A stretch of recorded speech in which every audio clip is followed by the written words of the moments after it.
Hello everyone, आज हम हमारा क्लास 12 का first chapter the last lesson start कर रहे हैं। About the author Alphonse Daudet. इस चैप्टर का ऑथर कौन है? Alphonse Daudet was a French novelist and short story writer, कि एक फ्रेंच नॉवेलिस्ट थे और एक शॉर्ट स्टोरी राइटर थे। The last lesson is set in the days of the Franco Prussian war 1870 to 1871। ये जो लास्ट लेसन है, ये जो चैप्टर है, वो किस डेज का है, कौन से टाइम का है कि जब फ्रांस और रशिया का वॉर हुआ था, जो कि 1870 to 1871 के बीच हुआ था। कि जिसमें प्रशिया ने जो प्रशिया को जो बिस्मार्क लीड कर रहा था, उन्होंने फ्रांस को डिफीट कर दिया, मतलब फ्रांस को हरा दिया था। पहले प्रशिया कौन से एरिया में आता था? कि जर्मनी, पोलैंड और ऑस्ट्रिया, ये प्रशिया के जो एरिया था वहाँ पर आता था। लेकिन अब जो प्रशिया है वो एक अलग कंट्री है। In this story the French districts of Alsace and Lorraine have passed into the Prussian hands. कि इस स्टोरी में क्या बताया है इस चैप्टर में, कि जो एलेस्क और लोरेन है, मतलब जो फ्रेंच के दो डिस्ट्रिक्ट्स हैं, वो भी पर्शियन के हैंड्स में आ गए। तो उसके बारे में यह पूरा चैप्टर है। तो ऑथर क्या कहते हैं कि I started for school very late that morning and was in great dread of a scolding, especially because M Hamel had said that he would question us on participles and I did not know the first word about them.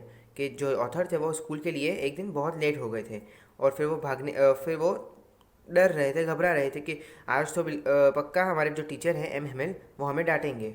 कि किस लिए डांटेंगे? क्या उनको जो M Hemal है, उन्होंने author को कहा था कि पार्टिसिपल्स याद करके आना था आज स्कूल के अंदर, और जो ऑथर है उनको एक वर्ड भी नहीं आता था पार्टिसिपल्स के। पार्टिसिपल मतलब जो फ्रेंच ग्रामर के रिलेटेड है कुछ। For a moment I thought of running away and spending the day out of doors. एक पल के लिए उन्होंने सोचा, ऑथर ने, कि मैं भाग जाता हूँ और स्कूल नहीं जाता आज और बाहर ही घूमता हूँ।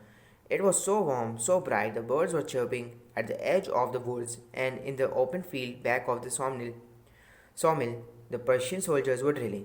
आज कैसा जो मौसम था वो यहाँ पे डिस्क्राइब किया गया है। कि जब जब ऑथर अपने घर से बाहर निकले तो एकदम ब्राइट जो इन्वायरमेंट था, एकदम ब्राइट था, और जो सन है वो सब, और जो बर्ड्स है उनकी आवाज़ आ रही थी चॉपिंग की, और जो पर्शियन सोल्जर्स हैं वो वहाँ पर ड्रिलिंग मतलब वहाँ पर घूम रहे थे पर्शियन सोल्जर्स।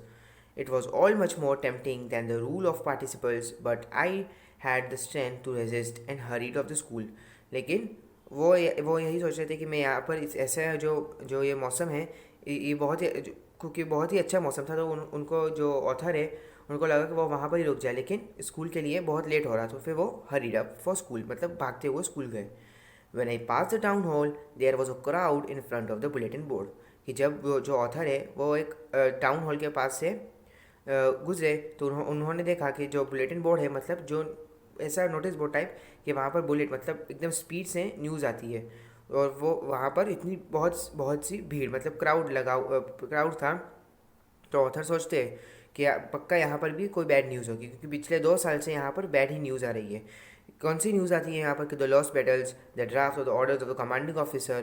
कि यहाँ पर फ्रांस ने बैटल्स हारे उसके बारे में न्यूज़ आती है, और वो सोचते हैं कि मैं यहाँ पर रुक रुक के देखूँ, लेकिन उनको याद आता है कि फिर उनको स्कूल जाना है, तो फिर भागते हुए जाते हैं। Then, as I hurried by as fast as I could go, the blacksmith watcher who was there with his apprentice। कि वहाँ पर कौन कौन थे? अलग अलग प्रोफेशंस के लोग थे। ब्लैक वॉचर, कि जो वहाँ पर खड़े हुए थे, और वो जो बुलेटिन के अंदर न्यूज़ है वो रीड कर रहे थे। Called after me, don't go so fast bub, you will get to your school in plenty of time. कि फिर वो जो ऑथर को बुलाते हैं और कहते हैं कि भागो मत, तुम टाइम से स्कूल पहुँच जाओगे, अभी तो बहुत टाइम है।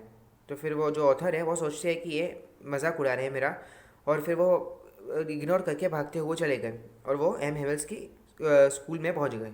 Usually when school begin there was a great bustle which could be heard out in the street, the opening of the closing of desk, lessons repeated in unison, very loud with our hands over our ears to understand better, and the teacher's great ruler rapping on the table। कि जब वो school गए तो वो usual नहीं था, क्योंकि बहुत ही साइलेंट था वहाँ का environment.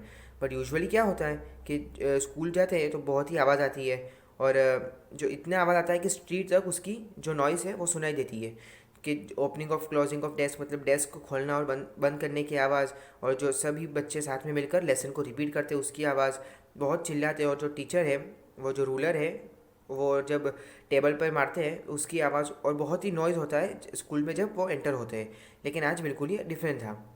But now it was also still. I had counted on the commotion to get to my desk without being seen. But of course, that day everything had to be as quiet as Sunday morning.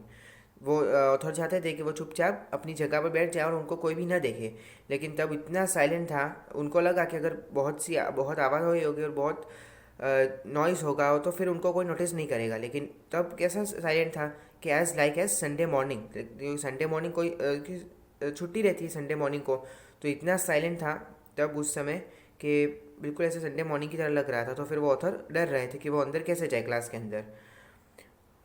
Through the window, I saw my classmates already in their places and M. Hamill walking up and down with his terrible iron ruler under his arm.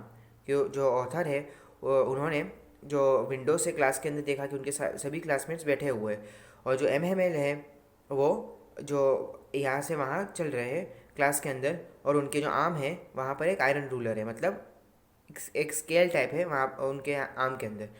और फिर वो देख रहे थे. I had to open the door and go in before everybody.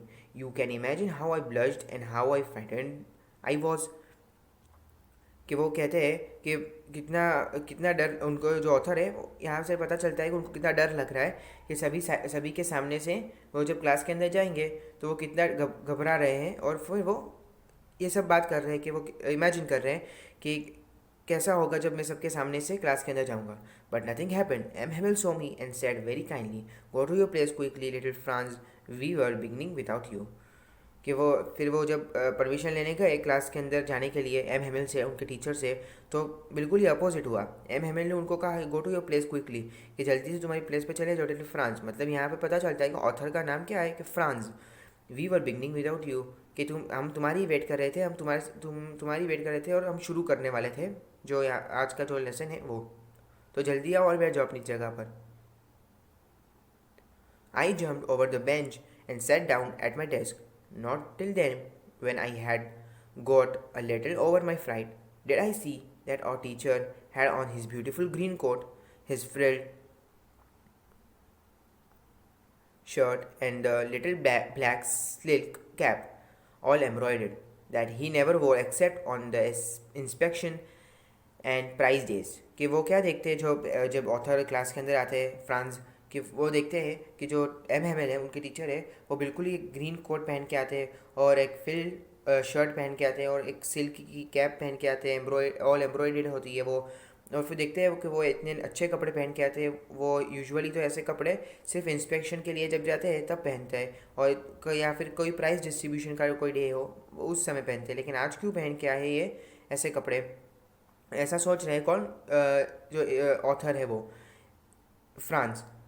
फिर क्या होता है कि the whole school seemed so strange and solemn, but the thing that surprise me most was to see on the back benches that were always empty the village people sitting quietly like ourselves.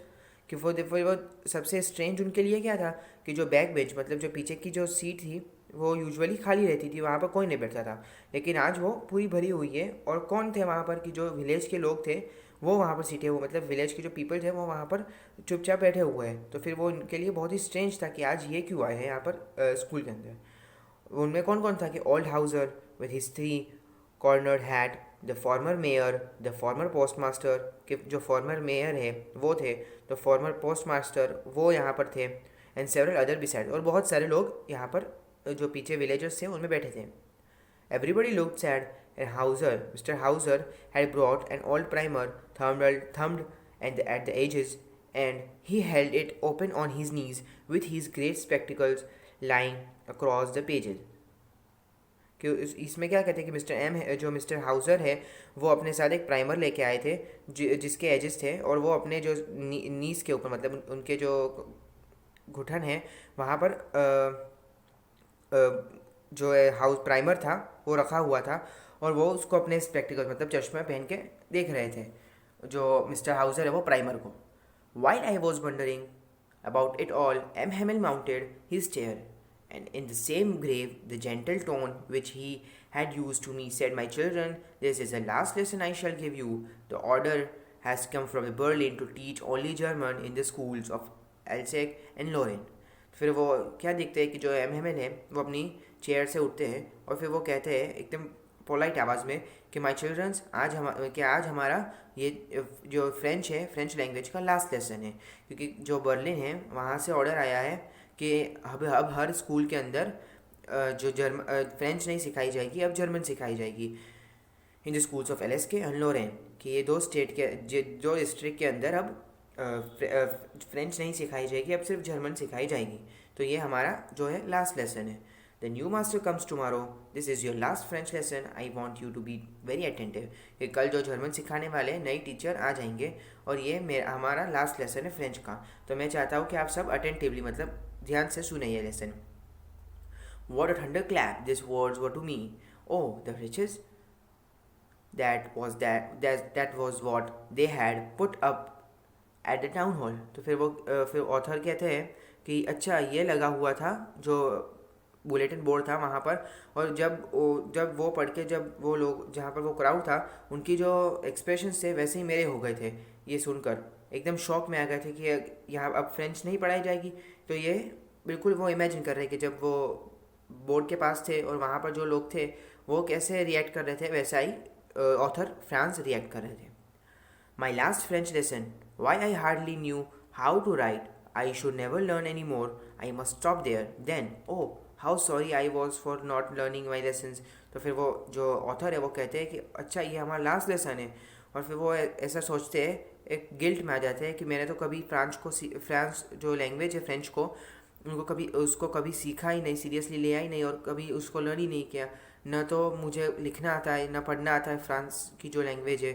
तो फिर वो अपने आप में sorry feel कर रहे हैं। How sorry I was for not learning my lessons, for seeking birds eggs और गोइंग स्लाइडिंग ऑन द सार, my books that had seemed such a nuisance a while ago, so heavy to carry, my grammar and my history of the saints were old friends now that I could not give up.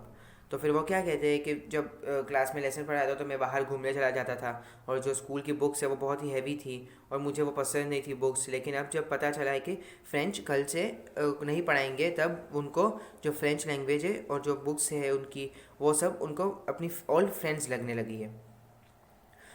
And Hamel too, the idea that he was going away, that I should never see him again, made him forget all about his ruler and how the cranky he was. तो फिर वो जब पता चला कि हेमल कल से नहीं आएंगे, तो फिर वो एक अंदर से एक उनके एक आवाज़ आई कि अब वो सभी चीज़ भूल गए कि हेमल ने उनको जब रूलर से मारा होगा, और वो सब चीज़ भूल गए। और फिर वो हेमल को एक याद करते हैं कि अब वो चले जाएंगे हमारे सर, और वो सब सोच रहा है कौन, ऑथर फ्रांस।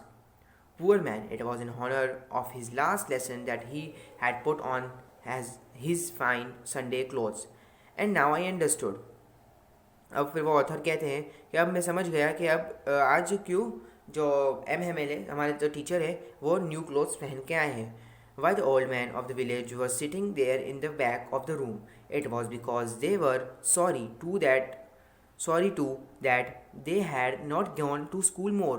कि वो जो विलेज मैन है वो पीछे क्यों आए हैं आज, कि वो सॉरी फील कर रहे हैं कि उन्होंने स्कूल ज़्यादा उन्होंने स्कूल गए नहीं, और उन्होंने भी फ्रेंच लैंग्वेज को ज़्यादा सीखा नहीं। It was their way of thanking our master for his 40 years of faithful service and of showing their respect for the country that was theirs no more. कि अब वो जो विलेजर्स थे वो इसलिए आए थे ग्रैटिट्यूड शो करने, किसको, हेमल को, कि जो हेमल है उन्होंने जो ये कंट्री है फ्रांस, उनको 40 ईयर्स से फ्रेंच सिखा रहे हैं, 40 ईयर्स से फेथफुल सर्विस प्रोवाइड कर रहे हैं। तो उनकी रिस्पेक्ट के उनको ग्रैटिट्यूड एक जेस्चर बताने वो विलेज के लोग आए थे आज स्कूल के अंदर। While I was thinking of all this thing, I heard my name called. It was my turn to recite. What would I not have given to be able to say that the dreadful rule for the participles all कि जब वो ये सब सोच रहे थे और तभी उनका नेम कॉल किया किसने, हेमल ने, कि अब तुम रिसाइट करो पार्टिसिपल्स जो कि उन्होंने कल कहा था कि याद करके आना, मैं कल पूछूंगा आपको। तो फिर वो very loud and clear and without one mistake, कि जब वो बोलने शुरू हुए जो पार्टिसिपल्स उनको लगा, जो ऑथर थे उनको लगा कि उनको सभी पार्टिसिपल्स प्रॉपरली याद है, तो फिर वो बोलने पार्टिसिपल्स रिसाइट करने शुरू किए और फिर वो उनको प्रॉपरली लाउड आवाज़ में बोल रहे थे clearly. But I got mixed up on the first word and stood there, कि उनको ऐसा लग रहा था कि उनको सब पार्टिसिपल्स याद है और वो वेरी लाउड और क्लियर, मतलब क्लियरली सभी बोलेंगे विदाउट एनी मिस्टेक। लेकिन जब वो खड़े हुए बोलने के लिए तो वो पहले ही वर्ड में मिक्स हो गए और पहला ही वर्ड से वो रुक गए और उनको नहीं आया आगे। Holding on to my desk, my heart beating and not daring to look up, कि जब वो अपना सर नीचे कर लिया और उनका जो हार्ट है वो बिल्कुल एकदम तेज़ बीट कर रहा था और वो डर गए थे और अपना जो फेस है वो ऊपर नहीं कर रहे थे क्योंकि उनको याद नहीं है। I heard M. Hamill say to me, I won't scold you, little Franz. You must feel bad enough. कि मैं एम हेमिल कहते हैं कि मैं तुम्हें आज डांटूंगा नहीं, लेकिन तुमको खुद को बैड फील करना चाहिए, अपने खुद पर बैड फील करना चाहिए। See how it is. Every day we have said to ourselves, I have plenty of time, I will learn it tomorrow. कि वो कहते हैं एम एम एल कि हम अपने आप से रोज़ कहते थे कि कोई बात नहीं, बहुत टाइम है, हम कल कर लेंगे। और आज लास्ट डे हो गया हमारे फ्रेंच लैंग्वेज का और आज तक तुमको फ्रेंच नहीं आई। And now you see where we come out, that's the great trouble with Alsace, she puts off learning till tomorrow. Now those fellows out there will have the right to say to you, how is it you pretended to your Frenchman, and yet you can neither speak nor write your Fran's own language. But you are not the worst, poor little Franz. We all a great deal to reapproach ourselves with. कि अब तुम अकेले नहीं हो, अब हमारे भी अब फ्रेंच तुम न लिख पाए न सीख पाए, और अब तुम सीख ही नहीं पाओगे फ्रेंच क्योंकि अब वो एप्लीकेबल नहीं है हमारे डिस्ट्रिक्ट्स में, हमारे कंट्री में। तो फिर वो कहते हैं कि अब तुम अकेले नहीं हो, अब हमारी भी वही हालत है क्योंकि हम भी जो फ्रेंच लैंग्वेज है उसका यूज़ ज़्यादा नहीं कर पाएंगे क्योंकि अब जर्मनी एप्लीकेबल हो गई है हमारे एरिया में। वो ऐसा बात कर रहे एम हेमिल जो फ्रांस है उसको ऑथर है, उनको कह रहे हैं, your parents are not anxious enough to have you learn, they prefer to put you to work on a farm or at the mills so as to have a little more money, and I will be to blame also. फिर वो कहते हैं कि अब तुम्हारे जो parents हैं वो तुम्हें पढ़ाएंगे नहीं, अब तुम्हें फार्म में वर्क करने को ले जाएंगे और तुम्हें कुछ पैसे कमाने को कहेंगे कि अब तुम जो फ्रेंच नहीं सिखा रहे तो तुम स्कूल मत पढ़ो, अब तुम फ्रांस के जो फार्म के अंदर जाकर काम करो, पैसे कमाओ। और वो फिर अपने आप पर भी ब्लेम लगाते हैं, कौन, कि एम हेमिल, कि मेरी भी गलती है कि जब पढ़ाने का टाइम था तो मैं फ्लावर पॉट के अंदर आपको पानी डलवाने को भेज देता था, और जब मुझे फ़िशिंग करनी होती थी तो मैं आपको हॉलीडे दे देता था, और ऐसा सब कह रहे, अपने आप में रिग्रेट कर रहे हैं, कौन, M Hamel. Then from one thing to another, M. Hamill went on to talk on the French language, saying it was the most beautiful language. कि वो बात करने लगते हैं एक बाद एक कि फ्रेंच जो है वो मोस्ट ब्यूटीफुल लैंग्वेज है, इस पूरे वर्ल्ड की मोस्ट ब्यूटीफुल लैंग्वेज कौन सी है, कि French language in the world, the clearest, the most logical, that we must guard it among us and never forget it. कि वो क्या कहते हैं कि ये मोस्ट क्लियरेस्ट लैंग्वेज है कौन सी, फ्रेंच, और द मोस्ट लॉजिकल लैंग्वेज है फ्रेंच, और हमें इसको प्रोटेक्ट करनी चाहिए और हमें इसे कभी भी भूलना नहीं चाहिए और हमें इसे याद रखना चाहिए। ये सब एम हेमिल कह रहे हैं, किसको, सभी को। Because when a people are enslaved, as long as they hold fast to their language, it is at it, if they had the key to their prison, then he opened a grammar and read us all lesson. कि तब क्या हुआ कि वो बात कर रहे थे कि अगर कंट्री के ऊपर अटैक होता है और जब वो कंट्री प्रिजन मतलब कब्जे में आ जाती है किसी की, और जब वो अपनी तो वो लोग क्या करते हैं कि अपनी लैंग्वेज भूल जाते हैं, तो फिर वो अपने आप में ही कैद हो जाते हैं। तो फिर हमें ऐसा नहीं करना है और हमें अपनी लैंग्वेज को लॉन्ग टाइम तक रिमेंबर करना है और हमें याद रखना है ताकि हम किसी के गुलाम ना बन सके।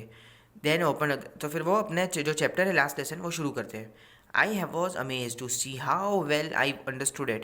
All he said seemed so easy, I think too. कि जब वो चैप्टर लास्ट लेसन शुरू कर रहे थे तो फिर वो क्या कह रहे थे, क्या कह रहे हो ऑथर कि ये जो चैप्टर जो लास्ट लेसन है वो मुझे बहुत ही क्लियरली और अंडरस्टूड है, मतलब मुझे समझ आ रहा है ये। I had never listen to so carefully, मतलब मैंने ऐसा केयरफुली कभी नहीं सुना इस लेसन को, और आज मुझे बहुत ही अच्छी तरीके से समझ आ रहा है ये last lesson. And that he had never explain everything so much patience, मतलब कि जो एम है उन्होंने कभी भी इतने पेशेंस से कोई भी चैप्टर एक्सप्लेन नहीं किया है, और लेकिन आज वो कर रहे हैं। It seemed almost as if the poor man wanted to give us all that he knew before going away and to put it all into our heads at one stroke। कि वो इसमें क्या कहते हैं कि जो ऑथर कहते हैं कि ये ऐसा लग रहा है कि जो एम है वो एक ही स्ट्रोक में, मतलब आज एक ही क्लास के अंदर हमें जितना भी फ्रेंच का उनको नॉलेज है वो सभी हमको दे देना चाहते हैं आज एक ही क्लास के अंदर। After the grammar we had a lesson in writing. That day, M. Hamill had new copies for us, written in a beautiful round hand, France S.K. France L.C.K. फिर वो क्या कहते हैं कि अब ग्रामर हमने पढ़ ली और अब राइटिंग का टाइम आ गया था, और एम हेमिल ने हमें न्यू कॉपीज़ दी जिसमें लिखा हुआ था ब्यूटीफुल राउंड हैंड, मतलब हैंड राइटिंग के अंदर ब्यूटीफुल लिखा हुआ था कि फ्रांस एलसेक ऐसा लिखा हुआ था एक जो न्यू कॉपीज़ एम हेमिल ने बच्चों को दी थी। They look like little flags floating everywhere in the school room, ऐसा लग रहा था कि जैसा कोई छोटे फ्लैग्स मतलब झंडे रूम के अंदर लगे हुए हैं। Hung from the rod at the top of our desk. You ought to have seen how everyone set to work and how quiet it was. The only sound was the scratching of the pens over the paper। इसमें क्या कहते हैं कि बिल्कुल ऐसा silent था, quite था एकदम जो क्लास का एनवायरनमेंट था, और सिर्फ एक ही साउंड आ रही थी। वो किसकी थी कि जब पेपर के ऊपर पेन से लिख रहे थे और उसकी जो स्क्रैचिंग की साउंड है वो सिर्फ आ रही थी, बाकी पूरी क्लास साइलेंट थी, एकदम क्वाइट था क्लास का पूरा environment. Once some beetles flew in, but nobody paid any attention to them, not even the littlest ones, who worked right on tracing their fish hooks।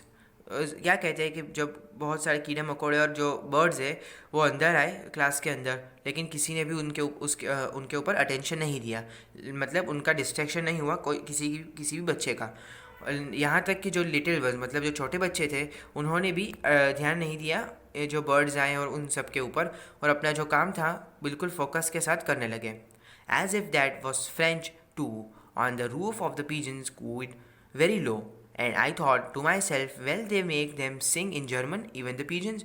फिर वो जो ऑथर है वो कहते हैं कि क्या ये जो जर्मन के लोग हैं वो जो बर्ड्स है पिजन है उनको भी जर्मन के अंदर जर्मन मतलब लैंग्वेज के अंदर उनको कू करना पड़ेगा, मतलब उनको जो पिजन है जो बर्ड्स है उनको भी अभी जर्मन के लैंग्वेज के अंदर बोलना पड़ेगा। Whenever I looked up from my writing, I saw M. Hamill sitting motionless in his chair and gazing first at one thing, then at another, as if he wanted to fix in his mind just how everything looked in that little schoolroom. Fancy for 40 years he had been there in the same place with his garden outside the window and his class in front of him। फिर वो क्या कहते हैं author क्या notice करते हैं कि जो एम है मेरे उनके जो टीचर है वो पूरी क्लास को एकदम गौर से देख रहे हैं, जैसे कि जो पूरे क्लास का जो व्यू है वो अपनी आंखों में उतार लेना चाहते हैं कि ताकि वो कभी भी ना भूलें, क्योंकि 40 ईयर्स से वो इस क्लास में टीच कर रहे हैं, तो फिर वो सडनली लीव करके जाना बहुत ही मुश्किल होता है। तो फिर वो ऐसे देख रहे हैं हर जगह को एक बार एक पूरी क्लास को। Just like that, only the desks and benches have been worn smooth. The walnut trees in the garden were taller, and the hopvine that he had planted himself twined about the windows to the roof। फिर वो क्या कहते हैं कि जब वो 40 years पहले आए थे और अब तक हर चीज़ सेम है, सिवाय जो डेस्क है वो बेंचेस है वो चेंज हुए, और जो वॉलनट ट्री जो गार्डन में है वो टॉलर हुआ मतलब बड़ा हुआ जो वॉलनट ट्री है गार्डन के अंदर। इसके अलावा कोई भी पूरे उनके 40 ईयर्स के इस जब वो टीच कर रहे थे उसके अंदर कोई भी चेंज नहीं हुआ, बिल्कुल सेम टू सेम है। How it must have broken his heart to leave it all, poor man, to hear his sister moving about in the room above packing their trunks for they must leave the country next day. आवाज़ आती है कि जो उनकी sister है जो M Hemil की वो अपने ऊपर के रूम में ट्रंक्स मतलब एक लगेज के टाइप में बैग के टाइप में अपने सभी कपड़े और सब पैक कर रही थी, और क्योंकि उनको कल लीव करना था इस कंट्री को छोड़कर जाना था। तो फिर वो एक जो जो एम है जो राइटर है, ऑथर है, वो कहते हैं कि कितनी ऐसी सिचुएशन आ गई है इस हमारे टीचर की कि उनको अब लीव करके जाना पड़ रहा है हमारी कंट्री को। एक सहानुभूति आ गई इसके अंदर, ऑथर के अंदर। But he had the courage to hear every lesson to the very last. After the writing we had a lesson in history and then the babies chanted their ba bee bee bo boo down there at the back of the room. Old Hauser had put on his spectacles and holding his primer in both hands spelled the letters with them. अब क्या हुआ कि अब उनके एक बाद एक lesson complete हो रहे थे राइटिंग के, या फिर हिस्ट्री का लेसन हुआ, और फिर जो छोटे बच्चे थे उनका जो चैंटिंग, मतलब जो जो उनको बोल रहे थे वो बा बीबू कर रहे थे, जो छोटे बच्चे थे। और फिर क्या हुआ कि जो ओल्ड हाउसर थे, जो वो उनके स्पेक्टिकल्स के वो जो प्राइमर पे लिख रहे थे, तो फिर वो उनके स्पेल मतलब वो पढ़ना शुरू किया जो उन्होंने जो प्राइमर पे लिखा था। You could see that he too was crying, his voice tremble with emotion. मतलब वो एकदम एकदम रोते हुए आवाज़ के अंदर बोलने लगे, एकदम घबराते हुए आवाज़ के अंदर। कौन? हाउसर, जब वो रीड कर रहे थे words. And it was so funny to hear him that we all wanted to laugh and cry. How will I remember it that the last lesson. फिर वो जो ऑथर है वो कहते हैं कि वो इतनी फ़नी तरीके से पढ़ रहे थे, कौन? हाउसर, कि हमें एक ही टाइम पे हंसना भी आ रहा था और रोना भी आ रहा था, कि हम अब हंसे कि रोए। इस तरीके से कौन पढ़ रहा था? हाउसर। फिर वो बात करेंगे how well I remember it the last lesson, कि अब मैं कैसे याद रखूँगा ये लास्ट लेसन। फिर आगे बढ़ते, all at once the church clock struck 12, मतलब अब 12 बज गए थे चर्च के क्लॉक के ऊपर। Then the angels, at the same moment, the trumpets of the Prussians returning from drill sounded under our windows. M. Hamel stood up, very pale in his chair. I never saw him look at so tall. फिर 12 बज गए थे और जो Persian soldiers थे वो band बजाकर आ रहे थे, जो ढोल बजाकर अपने मार्च निकाल रहे थे। कहाँ पर? रोड के ऊपर। और फिर वो जो एम हेमल है वो खड़े हुए अपने चेयर के ऊपर। तो ये कभी भी जो ऑथर थे उन्होंने कभी भी इतने टॉल नहीं देखे थे एम हेमल को। और फिर वो देख रहे थे चेयर के ऊपर कि बाहर विंडो से कि क्या हो रहा है। माई फ्रेंड सेड, फिर वो बोलने लगते हैं, कौन? एम हेमल, लेकिन चौक, मतलब उनको आवाज़ ही नहीं आ रही थी उनके मुंह से, इतना वो डर रहे थे। कौन? M Hemal. Then he turned to the blackboard, took a piece of chalk, and bearing on with all his might, he wrote as large as he could. फिर उन्होंने कुछ बोला तो नहीं, लेकिन जो चौक लिया और बोर्ड के ऊपर लिखना शुरू कर दिया कि के क्या लिखा उन्होंने, जितना लार्ज हैंडराइटिंग में वो लिख सकते थे उसमें लिखा कि वाई ला फ्रांस, मतलब then he stopped and lean his head against the wall and without a word he made a gesture to us with hand. कि वाइव ला फ्रांस मतलब क्या? कि लॉन्ग लिव फ्रांस। उन्होंने board के ऊपर जितना वो लिख सकते थे बड़ा उतना उन्होंने लिखा, और फिर एक जेस्चर किया, मतलब एक इशारा किया सभी बच्चों को कि अब आपकी छुट्टी हो गई है, आप जा सकते हो। School is dismissed, you may go. उन्होंने कहा कि स्कूल अब डिसमिस हो गई है, अब आप जा सकते हो। और यहाँ पर हमारा चैप्टर एंड होता है। Thank you. अगर पसंद आया हो तो लाइक कीजिए, सब्सक्राइब कीजिए और कमेंट ज़रूर कीजिएगा। Thank you.